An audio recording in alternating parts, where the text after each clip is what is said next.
ಪ್ರತಿ ವರ್ಷ ಹೀಗೆಯೇ ಹಸಿರು ಜಾಗೃತಿ ಮೂಡಿಸುತ್ತಾ ಬರುತ್ತಿರುವ ಬಸವೇಶ್ವರ ದೈಹಿಕ ಶಿಕ್ಷಣ ಮಹಾವಿದ್ಯಾಲಯ ವಿದ್ಯಾಗಿರಿಯಲ್ಲಿ ಈ ಬಾರಿ ಕೂಡ ವಿಶ್ವ ಪರಿಸರ ದಿನಾಚರಣೆಯನ್ನು ವಿಶೇಷವಾಗಿ ಆಚರಿಸಲಾಯಿತು. ವಿದ್ಯಾರ್ಥಿಗಳು ಬಸವೇಶ್ವರ ಇಂಜಿನಿಯರಿಂಗ್ ಕಾಲೇಜು ಮಾರ್ಗದಲ್ಲಿ ಪಾದಯಾತ್ರೆ ನಡೆಸಿ ಸಾರ್ವಜನಿಕರಲ್ಲಿ ಪರಿಸರ ಜಾಗೃತಿಯ ಸಂದೇಶವನ್ನು ಹರಡಿದರು. ಈ ವೇಳೆ ವಿದ್ಯಾಗಿರಿಯ ವ್ಯಾಪಾರಿಗಳಿಗೆ ಸಸಿ ವಿತರಣೆ ಮಾಡಿದ್ದು ಹಸಿರು ಸಂಭ್ರಮವಾಯಿತು.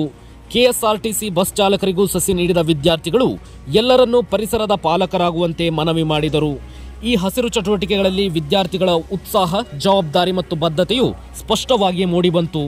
ಇದೇ ರೀತಿಯ ಹೆಚ್ಚಿನ ಸುದ್ದಿಗಳಿಗಾಗಿ ನೋಡ್ತಾ ಇರಿ ನಿಮ್ಮ ನಂಬಿಕೆಯ ಸುದ್ದಿವಾಹಿನಿ ಚಾಲುಕ್ಯ ಟೈಮ್ಸ್.